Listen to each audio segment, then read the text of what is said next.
Première question de l'exercice type.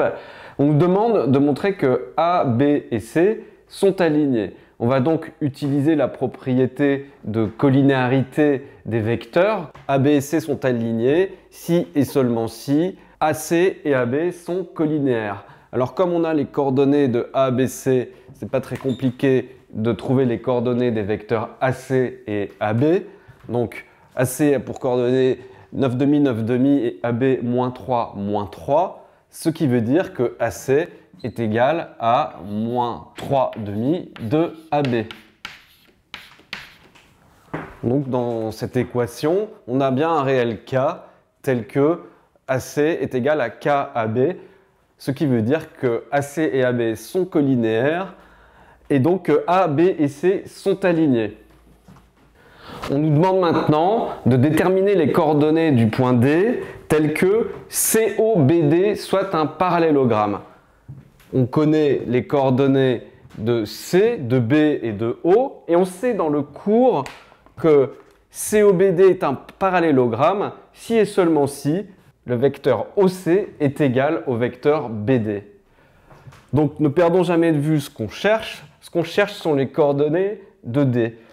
Le vecteur BD a pour coordonnées XD moins XB et YD moins YB. Et le vecteur OC, en fait, a les mêmes coordonnées que le point C, bien évidemment, c'est-à-dire 3,5, 9,5.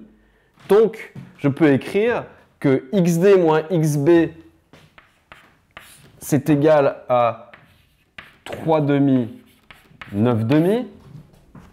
C'est-à-dire que XD est égal à 3,5 plus XB. Et puis Y indice D, c'est égal à 9,5 plus Y indice B. Et comme XB c'est moins 6 et YB c'est moins 3, en faisant le calcul, on trouve que XD vaut moins 9,5 et YD vaut 3,5. Alors, sur notre figure, commence à être un peu chargé, mais c'est pas grave. Moins 1, moins 2, moins 3 ici, moins 4 et moins 9,5 est ici et 3,5 est ici. Donc, mon point D est ici. Et je vais dessiner le parallélogramme demandé à vue de nez. Il passe par le point O. Donc, voici mon parallélogramme COBD. Et pour terminer, on nous demande les coordonnées du centre du parallélogramme COBD qu'on vient de construire ici sur cette figure. Alors, on appelle ce point M et c'est le milieu du segment BC et c'est aussi, bien sûr, le milieu du segment OD.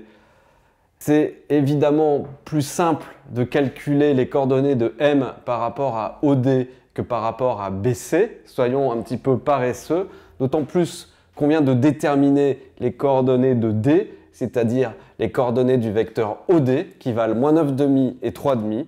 Donc les coordonnées de M sont la moitié des coordonnées de OD, c'est-à-dire moins 9 quarts et 3 quarts.